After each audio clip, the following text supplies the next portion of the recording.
NEET വിഷയവുമായി ബന്ധപ്പെട്ട വിദ്യാർത്ഥി പ്രക്ഷോഭം വലിയ നിലയിലേക്കുള്ള ജനപിന്തുണയോടുകൂടി നമ്മുടെ രാജ്യത്ത് മുന്നോട്ട് പോയിക്കൊണ്ടിരിക്കുകയാണ്. രാജ്യം ഭരിക്കുന്നവർ എല്ലാ നിലയിലും അതിനെ ചെറുക്കാൻ ശ്രമിച്ചിട്ടും ചെറുക്കാൻ പറ്റാത്ത സ്ഥിതി വരുന്നു. പല സോഷ്യൽ മീഡിയ പ്ലാറ്റ്ഫോമുകളും ബാൻ ചെയ്യുകയും കട്ട് ചെയ്യുകയും ചെയ്യുന്ന സ്ഥിതി ഉണ്ടാകുന്നു. എന്നിട്ടും വലിയ നിലയിലേക്കുള്ള പിന്തുണയാണ്, ജനകീയ പിന്തുണയാണ് ലോകത്തിൻ്റെ വിവിധ ഭാഗങ്ങളിൽ നിന്നും ഈ പ്രക്ഷോഭത്തിന് വരുന്നത്. ലോകത്തിൻ്റെ വിവിധ ഭാഗങ്ങളിൽ ജീവിക്കുന്ന ഇന്ത്യക്കാർ ശക്തമായി ഈ പ്രക്ഷോഭത്തോടൊപ്പം നിലകൊള്ളുന്നു. ഇന്ത്യയിലെ വിവിധ സംസ്ഥാനങ്ങളിൽ ഇതിൻ്റെ ഭാഗമായി അത്യുജ്വല പ്രക്ഷോഭം ഉയർന്നു വരികയാണ്. കേരളത്തിലും വലിയ നിലയിലേക്കുള്ള പ്രക്ഷോഭം ഉയർന്നു വന്നുകൊണ്ടിരിക്കുന്നു. രാജ്യത്ത് ഈ പ്രക്ഷോഭം നടത്തുന്നവരെ ഭരണഘടനാ വിരുദ്ധമായി ഭീകരമർദ്ദനവും കള്ളക്കേസുകൾ വലിയ വകുപ്പുകൾ ഉപയോഗിച്ച് ചാർത്തുകയും ചെയ്യുന്ന സ്ഥിതിയാണത്. ഭരണഘടനാ വിരുദ്ധമാണ്. പ്രതിഷേധിക്കാൻ, പ്രതികരിക്കാൻ ഏതൊരു പൗരനും അവകാശമുള്ള രാജ്യമാണ് ഇന്ത്യ. പക്ഷേ കള്ളക്കേസ് എടുക്കുന്നു.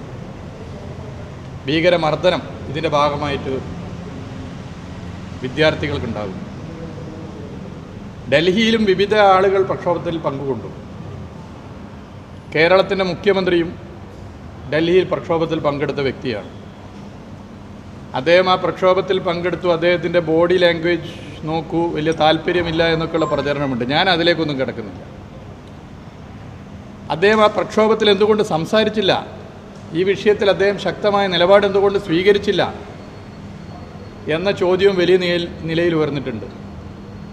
ഒരു മുഖ്യമന്ത്രി ഒരു പ്രക്ഷോഭത്തിൽ, അതും മറ്റൊരു സംസ്ഥാനത്ത്, അതും രാജ്യത്തിൻ്റെ തലസ്ഥാനത്ത് പങ്കെടുക്കുമ്പോൾ സ്വാഭാവികമായും അതിൽ രണ്ട് വാക്ക് പറയുക എന്നുള്ളത് സാധാരണ നടക്കുന്ന കാര്യമാണ്. പക്ഷേ അദ്ദേഹം അവിടെ ഒന്നും പ്രതികരിച്ചിട്ടില്ല.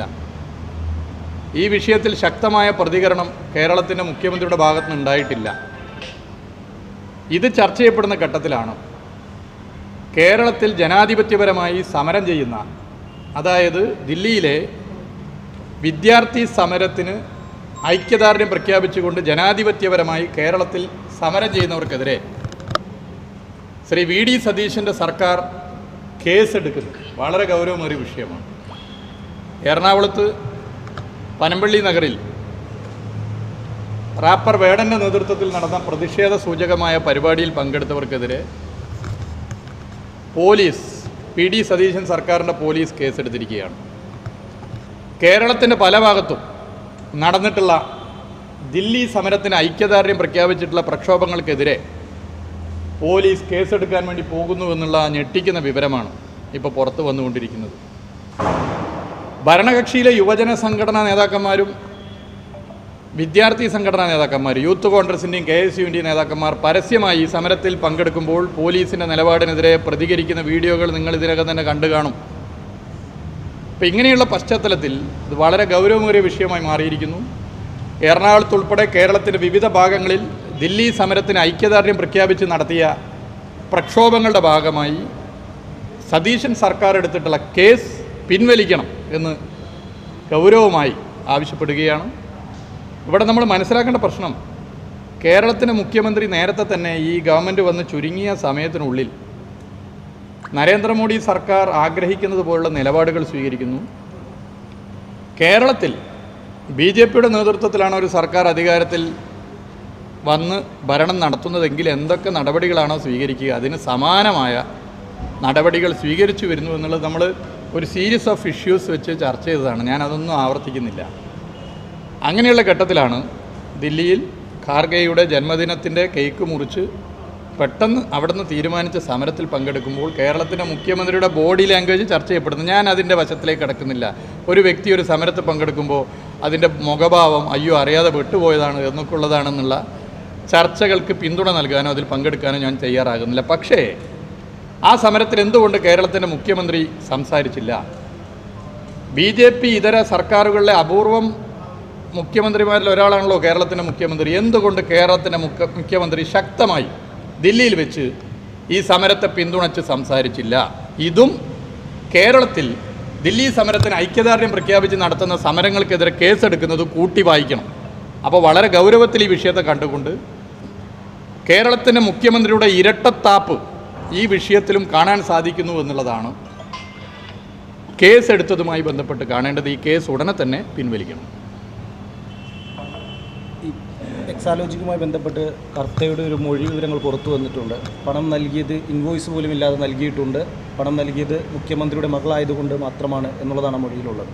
അറിയില്ല, നമ്മൾ അറിയാത്ത കാര്യങ്ങൾ പറയാൻ പറ്റും. അത് നേരത്തെ പറഞ്ഞല്ലോ, ആ കാര്യങ്ങൾ നേരത്തെ പറഞ്ഞല്ലോ. കേസുമായി സഹകരിച്ചാണ് പോകുന്നത്. മറ്റു കാര്യങ്ങൾ ഇപ്പോൾ ഒരു വാർത്തയുടെ ഭാഗമായി നമുക്ക് പറയാൻ പറ്റില്ല. കേരളത്തിൽ പോലീസിനെ ആക്രമിക്കുന്ന നിലയിലേക്ക് ഭീഷണിപ്പെടുന്ന നിലയിലേക്ക് കേസ് കോൺഗ്രസ് മാറിയിരിക്കുന്നു. കഴിഞ്ഞ ദിവസങ്ങളിലാണ് അത് വളരെ ഗൗരവമുള്ള വിഷയമാണ്. നമ്മൾ ഗൗരവമായി തന്നെ പരിശോധിക്കേണ്ടതുണ്ട്. അതായത് ജനാധിപത്യ സമരങ്ങളെ പോലീസ് കൈകാര്യം ചെയ്യുന്ന രീതി വലിയ നിലയിലേക്ക് പ്രതിഷേധത്തിന് കാരണമായി മാറുന്നു, തുടക്കത്തിൽ തന്നെ മാറുന്നു. അതിൻ്റെ ഉദാഹരണം ഞാനിവിടെ പറഞ്ഞ കേസെടുത്ത വിഷയം. മുഖ്യമന്ത്രിക്കാണെങ്കിൽ ഇതിലൊക്കെ തന്നെ ശ്രദ്ധ ചെലുത്താൻ താല്പര്യപ്പെടാത്ത നിലയാണുള്ളത്. അദ്ദേഹം ഓരോ ബുധനാഴ്ചയും നടത്തുന്ന പത്രസമ്മേളനങ്ങൾ നുണബോംബുകളായി മാറുകയാണ്. കേരളത്തിൽ രാഷ്ട്രീയ നുണകൾ നിർമ്മിക്കുന്ന ഒരു ഫാക്ടറിയായി കേരളത്തിൻ്റെ മുഖ്യമന്ത്രിയുടെ മനസ്സ് മാറിക്കഴിഞ്ഞു. ഓരോ അടിസ്ഥാനരഹിതമായ കാര്യങ്ങളാണ് മുഖ്യമന്ത്രി, അസംബന്ധങ്ങളാണ് മുഖ്യമന്ത്രി, പച്ച നുണകളാണ് മുഖ്യമന്ത്രി പത്രസമ്മേളനത്തിൽ പറഞ്ഞുകൊണ്ടിരിക്കുന്നത്. ഇന്ത്യയുടെ ചരിത്രത്തിൽ ആദ്യമായിട്ടാണ് ഒരു ഭരണാധികാരി പത്രസമ്മേളനം നടത്തി പറയുന്ന കാര്യങ്ങൾ ശരിയാണോ തെറ്റാണോ സത്യമാണോ നുണയാണോ എന്ന് പരിശോധിക്കാൻ ഫാക്ട് ചെക്കുകൾ സോഷ്യൽ മീഡിയയിലും ചാനലുകളിലും വരുന്നത്. അപ്പോൾ രാഷ്ട്രീയ നുണകൾ ഉൽപ്പാദിപ്പിക്കുന്ന ഒരു ഫാക്ടറിയായി കേരളത്തിൻ്റെ മുഖ്യമന്ത്രിയുടെ മനസ്സ് മാറി എന്ന് 2 മാസത്തിനകം തന്നെ സമൂഹം വിലയിരുത്തി കഴിഞ്ഞു. മറ്റൊന്ന്, ഈ കാസർഗോഡ് പല മണ്ഡലങ്ങളിലും ഇത്തരത്തിൽ വോട്ടിംഗ് മെഷീനിൽ കൃത്രിമം കാണിക്കാൻ വേണ്ടി വലിയ തോതിൽ പണം ആവശ്യപ്പെട്ടു, പലരും കൊടുത്തു എന്നൊക്കെയാണ് കോൺഗ്രസിൽ നിന്ന് വരുന്ന വിവരം. അതുമായി ബന്ധപ്പെട്ട് സംസ്ഥാന വ്യാപകമായ അത്തരമൊരു ശ്രമം ഉണ്ടായെന്നും അതിൽ നിയമവും ബേപ്പൂരും ഉണ്ടായിട്ടുണ്ട് എന്നും ഷാനവാസ് പദൂർ അടക്കമുള്ളവരോട് ഈ സംഘം പറഞ്ഞിട്ടുണ്ട്. അത്തരം പല നീക്കങ്ങളും അറിയില്ല, മറ്റു വശങ്ങൾ എനിക്ക് അറിയില്ല. ഓക്കെ.